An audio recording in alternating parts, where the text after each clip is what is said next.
Nah, ini yang menarik nih. Ada beberapa teori yang menyatakan bahwa bulan itu sebenarnya bukan planet, tapi itu adalah apa benda yang dibuat oleh alien. Katanya ada teori yang mengatakan gitu bahwa bulan itu bukan planet, gitu. Jadi bukan benda langit, tapi benda yang Hmm. benda buatan.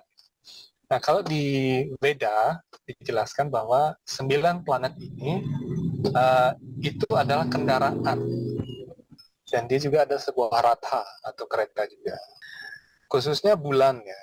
Bulan itu uh, jadi bulatan bulan itu disebut sebagai kereta di dalam kosmologi Veda. Matahari juga demikian. Matahari jadi bulatan matahari itu juga disebut sebagai kereta.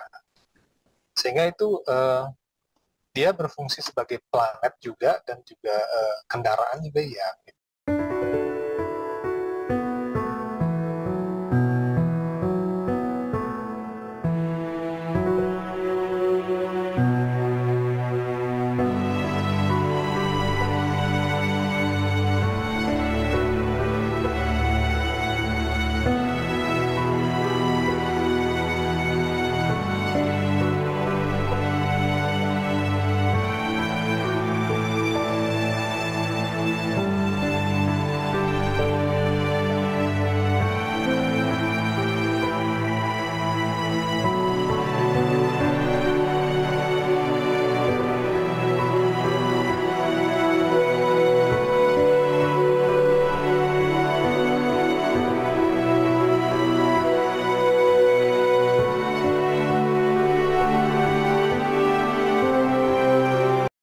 Fenomena UFO ya, ini menarik ya. Di dalam kitab-kitab Veda itu UFO itu disebut sebagai kendaraan kereta. Kereta itu ratha ya, Rata. ratha bahasa Sanskertanya. Oke. Dan kadang-kadang juga disebut Wimana. Wimana itu artinya kereta yang terbang gitu. Ya, dan kita menyebutnya, jadi kayaknya bukan UFO lagi sebutannya, itu adalah UAP ya, Ya, UAP. Unidentified Aerial Phenomenon ya. Ya. Gitu. Jadi karena kita belum mengenal saja, maka itu disebut sebagai UAP. Tetapi kalau kita mengerti itu adalah kendaraan, jadi para dewa itu adalah uh, kereta. Nah, ini yang menarik nih. Ada beberapa teori yang menyatakan bahwa bulan itu sebenarnya bukan planet, tapi itu adalah apa benda yang dibuat oleh alien. Katanya ada teori yang mengatakan gitu bahwa bulan itu bukan planet, gitu. Jadi bukan benda langit, tapi benda Hmm. yang benda buatan. Nah, kalau di Veda dijelaskan bahwa 9 planet ini itu adalah kendaraan. Itu adalah kendaraan yang berpribadi. Jadi dia sekaligus sebagai tempat tinggal dan sekaligus juga sebagai kendaraan. Jadi sejenis koloni begitu ya. Mhm. Jadi dia memiliki orbit sendiri mengelilingi matahari. Kemudian mereka ada makhluk hidup juga yang tinggal di sana. Dan dia juga ada sebuah ratha atau kereta juga menyatakan. Khususnya bulan ya. Bulan itu jadi bulatan bulan itu disebut sebagai kereta di dalam kosmologi Veda. Matahari juga demikian. Matahari jadi bulatan matahari itu juga disebut sebagai kereta.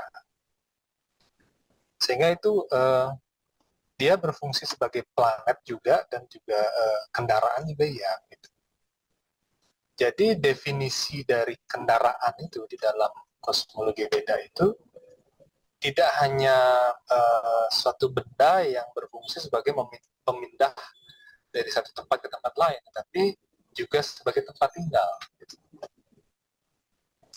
Artinya sebagai tempat dari suatu koloni, gitu ya, suatu bangsa. Demikian.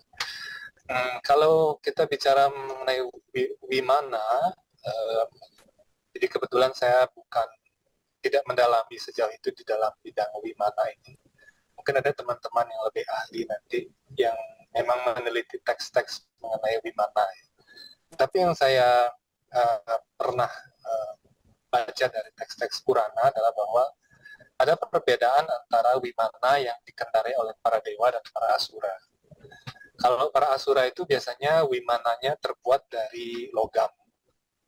Di logam-logam yang istilahnya dia dioperasikan secara mekanik begitu. Jadi benda yang tidak hidup gitu.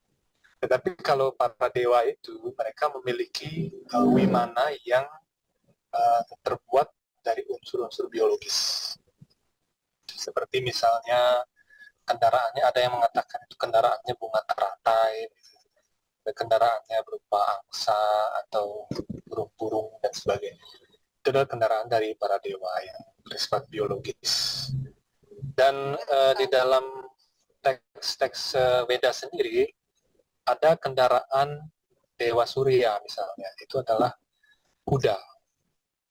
Jadi kuda yang bisa melesat sejauh berapa kilometer per detik begitu. Jadi sangat cepat sekali kudanya. Gitu. Jadi definisi dari kendaraan atau UFO itu tidak sebatas pada pengertian secara mekanik ya, tetapi juga secara biologis. Gitu. Nah, kemudian tata administrasi alam semesta. Oh ya, ini juga menarik dan saya bahas di dalam buku. Nah, yang sebenarnya penguasa tertinggi ya yang adalah yang maha kuasa ya, Tuhan sendiri. Jadi kalau di dalam Weda itu beliau memberikan kuasa kepada para demigods atau para dewa. Di dewa-dewa ini adalah entitas-entitas atau makhluk-makhluk hidup yang dikuasakan oleh Tuhan. Nah, mulai dari Brahma yang tertinggi. Brahma itu adalah kakek moyang dari alam semesta ini. Jadi beliau adalah yang tercipta pertama kali.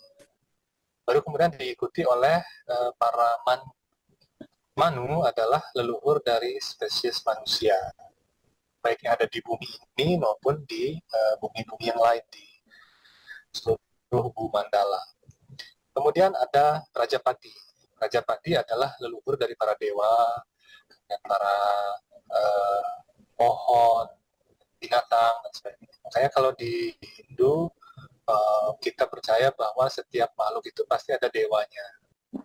Apa yang disebutkan sebab mereka tuh jauh lebih tinggi daripada keberadaan makhluk di luar bumi itu mempunyai dimensi yang lebih tinggi. Sebenarnya mereka di dalam bumi juga atau di luar bumi? Itu pertanyaan mestinya kali ya. Ya, dimensinya lebih tinggi ya karena mereka memang tinggalnya tidak di dunia 3 dimensi ini. Ya memang mereka dibekali tubuh yang lebih sempurna daripada manusia karena hasil dari kegiatan saleh yang mereka lakukan. Karena itulah tadi saya sebutkan hanya bisa dicapai dengan proses yoga, bukan dengan teknologi.